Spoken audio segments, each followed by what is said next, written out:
سب شروع کر لیتے. جی شروع کریں. بسم اللہ الرحمن الرحیم. الحمد للہ رب العالمین وصلی اللہ وسلم وبارک علی نبینا محمد وعلی آلہ وصحبہ اجمعین. اما بعد. محترم خواتین و حضرات، آج کے اس پروگرام ایک عالم 5 کتابیں حلقہ نمبر 27 میں آج آپ تمام کا خیر مقدم ہے. آج کے اس پروگرام میں ہم لوگ 2 علماء کرام سے منتخب کتابوں کا تعارف سنیں گے. آج کے پروگرام میں جن 2 علماء سے ہمیں کتابوں کا تعارف سننا ہے، اس میں سب سے پہلے مولانا محمد منیر الدین صاحب ہیں، اور اس کے بعد دوسرے ہیں مولانا عبید اللہ عمری مدنی. تو میں سب سے پہلے مولانا محمد منیر الدین عمری حفظہ اللہ کو دعوت دینے سے پہلے چند کلمات میں آپ کا تعارف آپ تمام کے سامنے پیش کر دینا مناسب سمجھتا ہوں. آپ کا مکمل نام مولانا محمد منیر الدین عمری حفظہ اللہ ہے. آپ کا تعلق مدھوبنی صوبہ بہار سے ہے.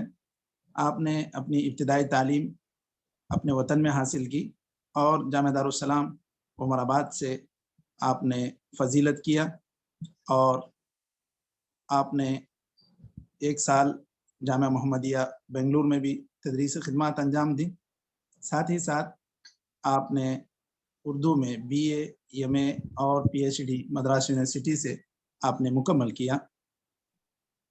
آپ کی تالیفات میں اسلام کا خاندانی نظام، بندوں کے حقوق، فتاوی واجدیہ یعنی شیخ الحدیث مولانا عبدالواجد رحمانی رحمہ اللہ کے جو فتاوی تھے اس کو آپ نے ترتیب دیا.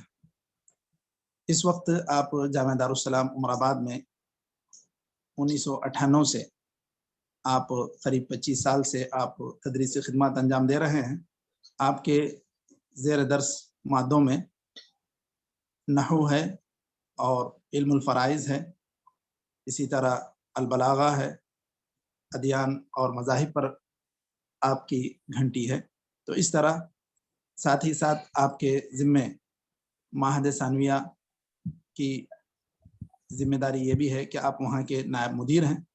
تو ماضی قریب میں آپ نے مولانا حبیب الرحمن زاہد عمری اعظمی رحمہ اللہ پر ان کی علمی خدمات پر آپ نے PhD کی، اور مدراس یونیورسٹی سے آپ نے PhD کی ڈگری حاصل کی. ہم اسی مناسبت سے آپ سے چند کتابوں کا تعارف سننا چاہ رہے ہیں. انشاءاللہ شیخ آپ کے سامنے اپنی منتخب کتابوں کا تعارف پیش کریں گے. تو میں شیخ محترم سے گزارش کرتا ہوں کہ آپ تشریف لائیں. اہلا وسہلا.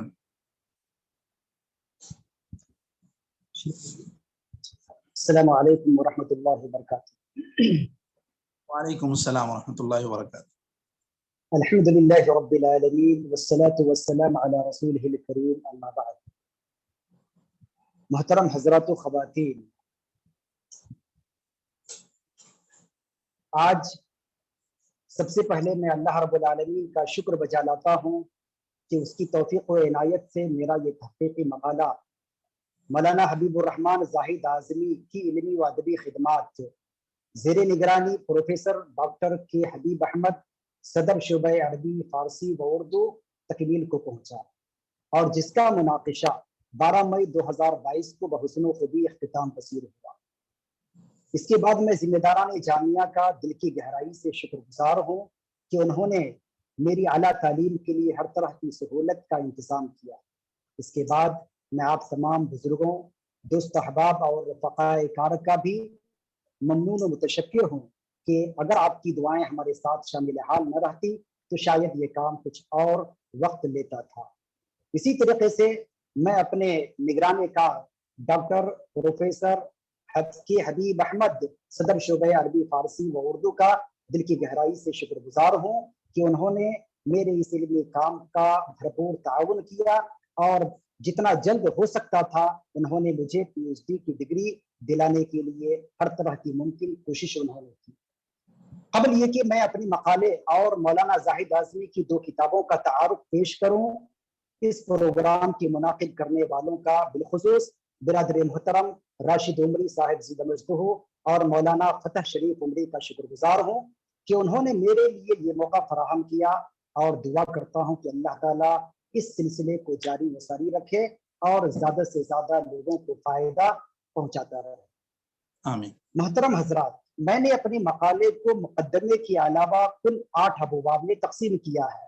اس کی کل صفحات 416 ہیں۔ میرا یہ پی ایچ ڈی کا مقالہ آپ کے سامنے موجود ہے۔ یہ 416 صفحات کا یہ میرا پی ایچ ڈی کا تحقیقی مقالہ ہے۔ اس مقالے کو میں نے 8 ابواب میں تقسیم کیا ہے۔ باب اول، تمل ناڈو میں اردو زبان و ادب کا پس منظر۔ باب دوم، جامعہ دارالسلام اور اس کا علمی و ادبی منظرنامہ۔ خانوادہ زاہد اعظمی کی علمی و ادبی خدمات۔ باب سوم، مولانا حبیب الرحمن زاہد اعظمی کی سوانحی حالات۔ باب چہارم، مولانا کی علمی خدمات۔ باب پنجم، مولانا کی شعری خدمات۔ باب ششم، آپ کی انشاء پردازی۔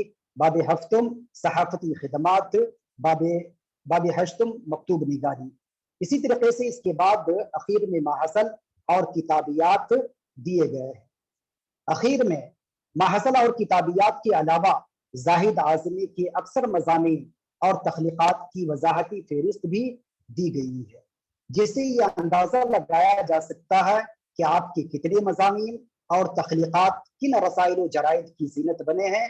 ماہ و سال کے اعتبار سے فہرست تیار کی گئی ہے جو مقالے کے اخیر میں ذکر ہے۔ اس سنہرے موقع پر مقالے کا تعارف اختصار کے ساتھ پیش کر دینا میں مناسب سمجھتا ہوں۔ پہلا باب، جیسا کہ میں نے ذکر کیا، تمل ناڈو میں اردو ادب کا پس منظر۔ باب اول کے اندر میں نے تمل ناڈو میں اردو زبان و ادب کے آغاز و ارتقاء پر مختصر روشنی ڈالتے ہی یہ ثابت کیا ہے کہ 19ویں صدی کی ختم ہوتے ہی اردو ادب کی قدم شمالی آرکاٹ میں عمر آباد تک پہنچ چکے تھے، جس کے نتیجے میں نسل نو میں کئی ایک ادیب، نقاد اور صحافی پیدا ہوئے۔ ان میں مولانا حبیب الرحمن زاہد اعظمی عمری کی حیثیت گل سرسبز کیسی ہے، جنہوں نے نہ صرف اپنی زندگی کا ایک بڑا حصہ علم و ادب کی خدمت میں گزارا بلکہ شعری و ادبی ماحول کے قائم کرنے میں بھی اہم رول ادا کیا اور تعدیل حیات، نظم و نثر کی خدمت سے اپنے آپ کو وابستہ رکھا۔ باب دوم کو 2 حصوں میں تقسیم کیا گیا ہے۔ الف، جامعہ دارالسلام اور اس کا علمی و ادبی منظرنامہ۔ باب دوم کو بنیادی طور پر جیسا کہ بتایا گیا کہ الف اور باب میں تقسیم کیا گیا۔ الف میں جامعہ دارالسلام اور اس کی علمی و ادبی منظرنامے پر اختصار سے روشنی ڈالی گئی ہے، اور دوسرے حصے میں خانوادہ زاہد اعظمی کی علمی و ادبی خدمات کا جائزہ لیا گیا ہے۔ جامعہ دارالسلام عمر آباد علم و ادب اور فکر و فن کا ایک روشن گہوارہ ہے، جہاں قوم کے نونہالوں کو دین و مذہب کی تعلیم و تربیت کے ساتھ ساتھ اردو زبان و ادب کی تعلیم سے بھی آراستہ کیا جاتا ہے۔ اس کی بنیاد ایک تاجر حق شناس کاکا محمد عمر مرحوم نے 1924 میں اپنی نوآباد بستی عمر آباد میں رکھی، جو شہر آمبور کی شمال کی جانب 8 کلومیٹر کی دوری گرامبور کے بعد واقع ہے۔ بانی جامعہ کاکا محمد عمر رحمت اللہ علیہ بڑے خوشحال اور کامیاب تاجر تھے۔ تجارت کے سلسلے میں بر صغیر ہند و پاک کے مختلف شہروں میں جانے کا اتفاق ہوتا تھا۔ کبار علماء کی طویل صحبتوں سے فیضیابی کے بہترین مواقع ملے تھے۔ آپ نے قدرت کی عطا کردہ ذہانت و فطانت کو استعمال کرتے ہوئے خوب اخذ و استفادہ کیا، نیز ہند و پاک کے مدارس کا بھی غائرانہ مطالعہ کیا۔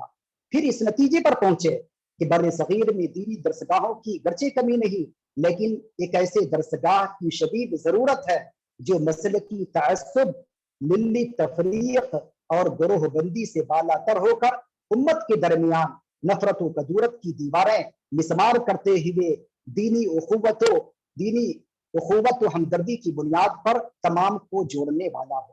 اسی نیک جذبات و احساسات کے تحت اپنے چھوٹے سے گاؤں عمر آباد میں ایک مدرسے کی بنیاد رکھی، جو آج اللہ کا شکر ہے بین الاقوامی شہرت یافتہ جامعات کے زمروں میں شامل ہو کر قوم و ملت کی شاندار خدمت انجام دے رہا ہے۔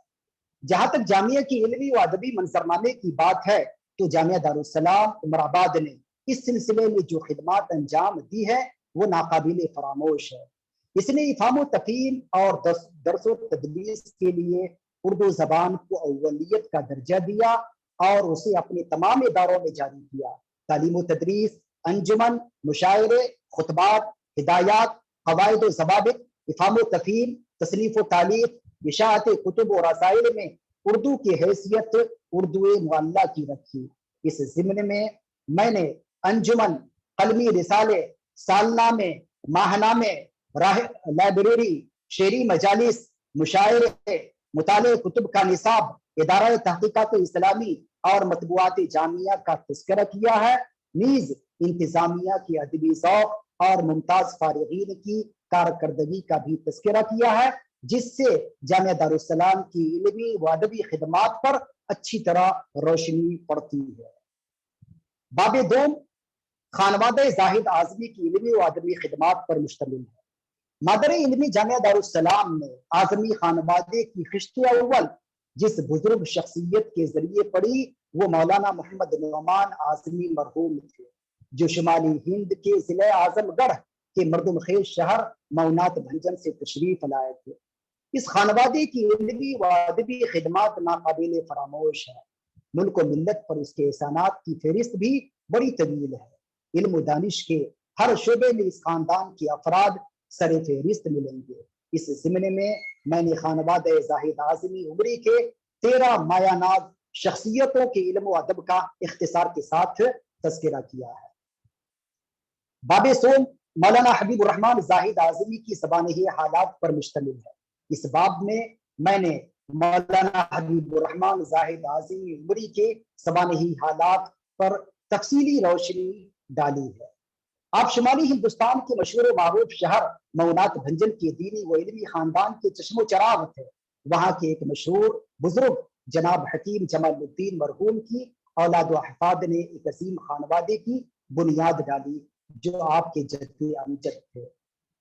آپ کے خانوادے کی جس شخصیت نے سب سے پہلے اپنی تشریف آوری سے عمر آباد کو رونق بخشی وہ آپ کے والد بزرگوار مولانا محمد نعمان اعظمی تھے۔ آپ عمر آباد میں 1935 میں پیدا ہوئے۔ خاندان علم و فضل کا گہوارہ تھا۔ حیدر بغدادی سے لے کر املا نویسی اور دین کی بنیادی باتوں تک والدین ہی سے گھر کی چہار دیواری میں سیکھ لی۔ 1945 میں علامہ شاکر نائکی کے دور نظامت میں مادر علمی جامعہ دارالسلام میں داخلہ لیا اور 1955 میں اچھے نمبرات سے آپ نے سند فضیلت حاصل کی۔ فراغت کے بعد 1955 سے 1958 تک آپ نے مسجد گرامبور میں امامت و خطابت اور عمر لائبریری میں لائبریرین کی حیثیت سے خدمات انجام دی۔ اس کے بعد آپ نے مسجد یعقوبیہ قلیان توپ مدراس وانم والی کی مسجد اور اس سے ملحق 2 مدرسوں مدرسہ فیض عام اور مدرسۃ البنات سے وابستہ ہو کر نظامت کی ذمہ داری ادا کرتے ہوئے طلبہ و طالبات اور عام لوگوں کو خوب فیض یاب کیا۔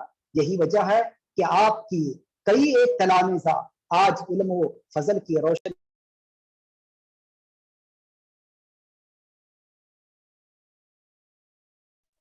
قدرت نے محبت و تعلق آپ کی فطرت میں ودیت کر رکھا تھا۔ امامت و خطابت کے دوران فرصت کے تمام اوقات آپ نے مطالعے میں صرف کیا اور آپ کو علم و ادب سے لیس کیا۔ اسی دوران جامعہ کو ایک لائق و فائق محقق کی ضرورت پیش آئی۔ نظر انتخاب آپ پر پڑی۔ جامعہ کے جنرل سیکریٹری جناب کاکا محمد عمر ثانی رحمت اللہ علیہ نے آپ کو دعوت دی۔ آپ نے ان کی دعوت کو قبول کی اور 13 جولائی 1984 کو جامعہ کے ادارہ تحقیقات اسلامی سے وابستہ ہوئے تو تادم حیات اس کی خدمت انجام دیتے رہے۔ باب چہارم آپ کی علمی خدمات پر مشتمل ہے۔ اس باب میں آپ کی علمی خدمات کا جائزہ لیا گیا ہے اور اس ضمن میں آپ کے درس و تدریس، ادارہ تحقیقات کی ذمہ داری اور خطابت کا اجمالی جائزہ لیا گیا ہے۔ جامعہ دارالسلام عمر آباد سے آپ کی فراغت 1955 میں ہوئی اور جامعہ کے ادارے تحقیقات اسلامی سے وابستگی 1984 میں ہوئی۔ تقریباً 30 سال تک امامت و خطابت کی ذمہ داری سے وابستہ رہے۔ آپ نے یہ ذمہ داری 3 مقامات پر ادا کی۔ گرامبور کی مسجد میں 1955 سے 1958 تک، مسجد یعقوبیہ کلیان توپ مدراس میں 1950/9 سے 1960/2 یا 3 تک، اور مسجد اہل حدیث بڑی پیٹ وانمباڑی میں 1963 سے 1983 تک۔ آپ کے طریق تعلیم اور انداز تربیت کے اثرات اتنے گہرے اور دیرپا ثابت ہوئے کہ جن طلبہ و طالبات کو آپ نے لکھنا پڑھنا سکھایا وہ برسوں بعد بھی آپ کو یاد رکھے۔ زندگی کے مصروف ایام سے کچھ اوقات نکال کر آپ سے ملاقات کے لیے ضرور تشریف لاتے تھے اور شاگردی کا حق ادا کرتے ہوئے آپ کے ممنون اور متشکر ہوتے تھے۔ ادارہ تحقیقات سے آپ کی وابستگی اور ماہنامہ راہ اعتدال کی اجرا کے درمیان 7 سال کا فاصلہ ہے۔ اس لمبی مدت کی آپ نے بڑی قدر کی، خوب مطالعہ کیا، مسودوں پر نظر ثانی کی، سیمیناروں اور رسائل و جرائد کے لیے 50 دینی و علمی، ادبی و تحقیقی، تعزیتی و تاثراتی مضامین، سوانحی خاکے اور تبصرے وغیرہ لکھے۔ باب پنجم مولانا زاہد اعظمی کی شعری خدمات پر مشتمل ہے۔ اس باب میں مولانا زاہد اعظمی عمری کے شعری خدمات کا تفصیلی جائزہ لیا گیا ہے۔ زاہد اعظمی کا ذوق شعر و سخن خاندانی ملکہ رہا۔ قدرت نے ابتدا ہی سے آپ کے اندر شاعرانہ مزاج، موزونی طبع، قادر الکلامی، بلند تخیل، زبان کی سادگی اور بیان کی روانی عطا کی تھی۔ مزاج شاعرانہ تھا۔ اردو، عربی اور فارسی کے بے شمار اشعار بھی آسانی سے آپ کو یاد کر لیتے تھے۔ چنانچہ طالب علمی کی زمانے ہی میں آپ نے شاعری کے میدان میں قدم رکھا۔ زاہد تخلص اختیار کیا اور شعر کہنے لگے۔ مولانا زاہد اعظمی نے ابتدا میں مولانا ابوالبیان حماد عمری اور علامہ شاکر نائکی دونوں بزرگوں سے مشورہ سخن کیا اور اس سے کچھ عرصہ اصلاح بھی ہوئی، لیکن اپنی مخصوص طبیعت اور شاعرانہ رنگ کی وجہ سے ان دونوں میں سے کسی کے زیر سایہ زیادہ دنوں تک نہیں چل سکے اور نہ ان میں سے کسی کا رنگ اور آہنگ اپنا سکے۔ چنانچہ انہوں نے 1955 سے اپنے ذوق اور وجدان ہی کو راہبر بنا لیا اور اساتذہ فن شعرا کے اصلاح کلام پر مشتمل مجموعے مشاطۂ سخن، مزاح سخن، اصلاح سخن اور اصلاح الاصلاح کا ڈوب کر مطالعہ کیا اور بار بار مطالعہ کیا۔ اس سے ان کے شعری ذوق کو خوب جلا ملی اور اس فن میں نکھار پیدا ہوا۔ در حقیقت آپ نادر اسلوب کے حامل، زبان و بیان کے ماہر، قادر الکلامی کے مالک، فن کے اعلیٰ مقام پر فائز ایک باکمال استاد فن شاعر تھے۔ آپ کے کلام کا خمیر درد نہا، تنہائی اور زمانے کی محرومیوں جیسے اجزائے ترکیبی سے تیار ہوا۔ شاعری کے مختلف اصناف میں آپ نے اپنے فن کے جوہر دکھلائے ہیں۔ غزل آپ کا خاص میدان تھا، مگر دیگر اصناف سخن، نظم، حمد و مناجات، مثنوی، مرثیہ اور قطعات وغیرہ میں بھی بیش بہا ذخیرہ آپ نے چھوڑا ہے۔ آپ کی شاعری میں رنج و غم، سوز و تڑپ اور حزن و ملال کا رنگ انتہائی گہرا ہے۔ یہ درد و کرب جسے احساس کے ساتھ پیش کیا گیا ہے، اس سے پتھر دل بھی موم ہو جاتا ہے۔ غزل کے موضوعات کو جس قدر جذباتی انداز میں فکر کی بلندی، زبان کی سلاست، بیان کی سادگی اور اعلیٰ تہذیبی اقدار کے ساتھ آپ نے پیش کیا ہے، اس کی مثال معاصرین میں بہت کم ملتی ہے۔ آپ نے اپنی شاعری میں صحت فن کا بھی خوب خیال رکھا ہے۔ پیچیدہ تراکیب اور غیر مانوس الفاظ کے استعمال سے ہمیشہ احتراز کیا ہے۔ غرض مولانا زاہد اعظمی کا شمار جنوبی ہند کے صفحے اول کے نامور شعراء میں ہوتا ہے۔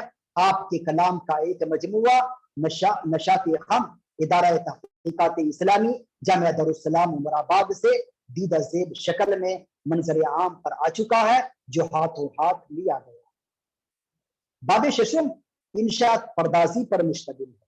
اس باب میں آپ کی انشاء پرداز صلاحیت کا جائزہ لیا گیا ہے اور اس ضمن میں آپ کے علمی، تحقیقی، تاثراتی، تعزیتی مضامین، سوانحی خاکے، تبصرہ کتب اور ترجمہ شدہ مضامین کو زیر بحث لایا گیا ہے۔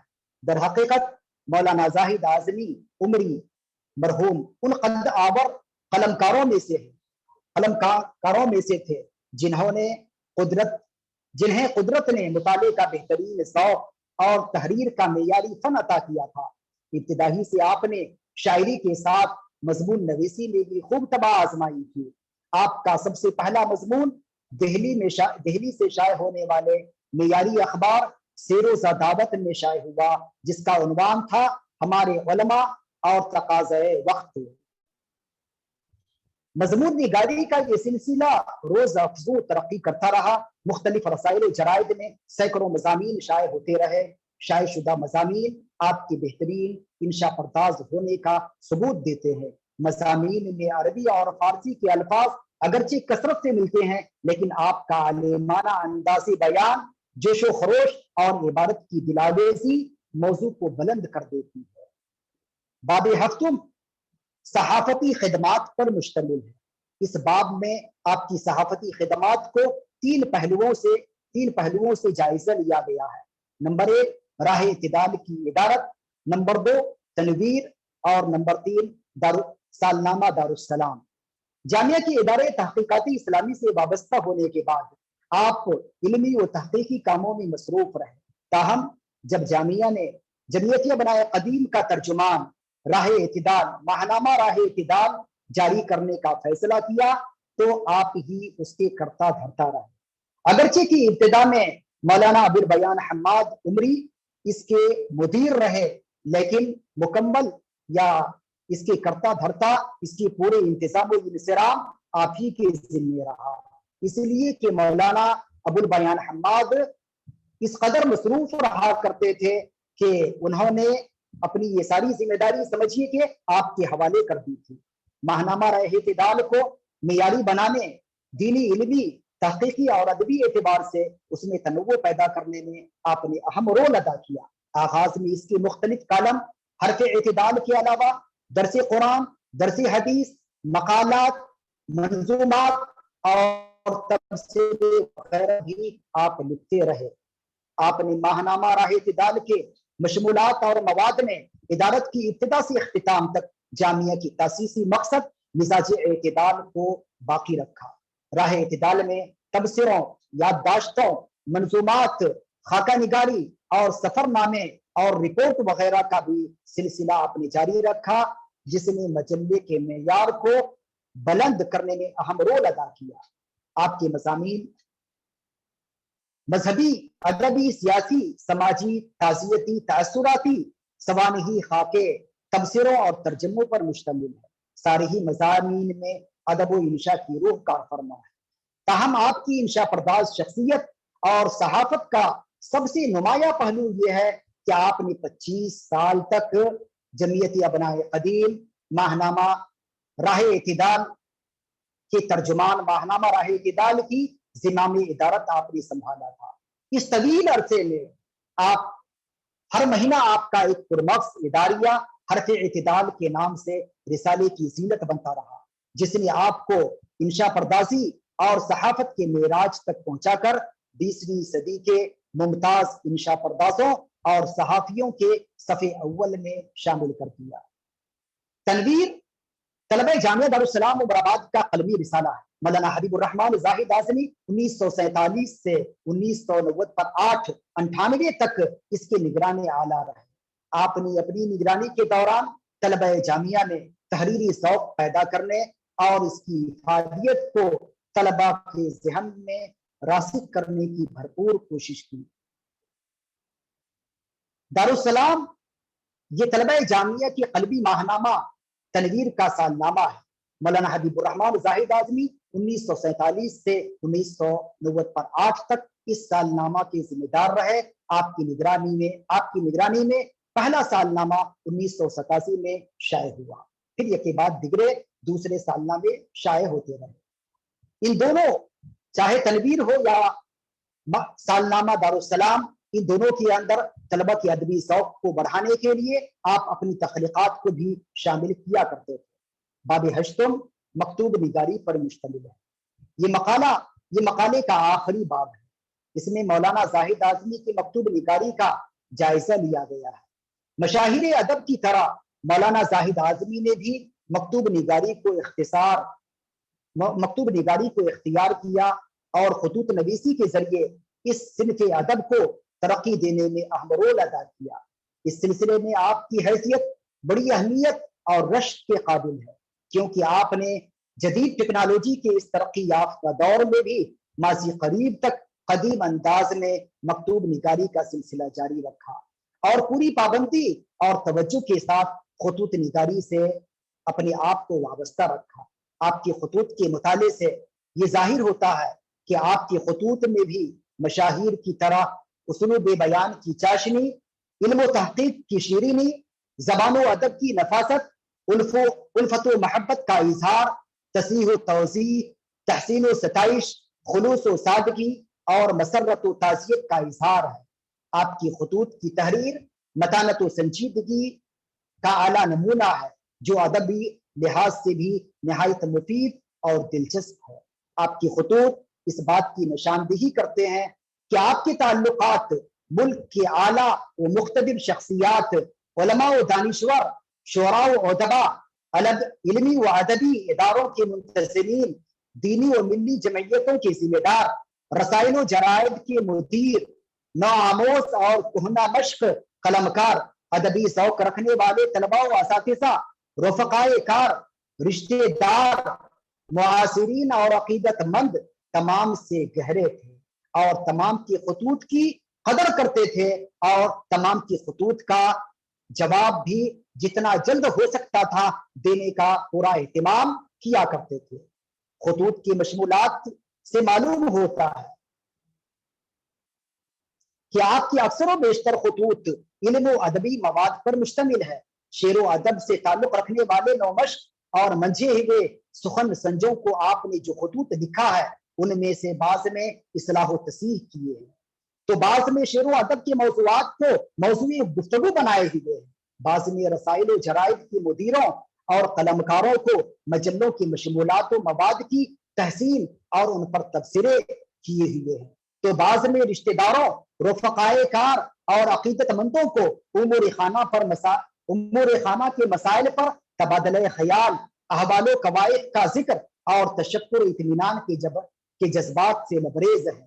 اسی طرح اداروں، دینی، ملی اور جمعیت کے ذمہ داروں کے نام لکھی ہوئی خطوط میں ہمت افزائی کے کلمات کا ذکر، نیز ان کے کارناموں کو سراہتے اور مزید اپنے خدمات سے قوم و ملت کو فائدہ پہنچانے کی رہنمائی کرتے ہوئے نظر آتے ہیں۔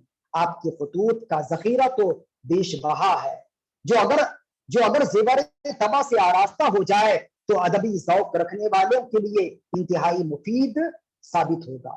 غرض مولانا جامعہ دارالسلام عمر آباد کے مایہ ناز اور قابل فخر ادیب ہونے کے ساتھ متنوع صلاحیتوں اور گوناگو خوبیوں کے مالک تھے۔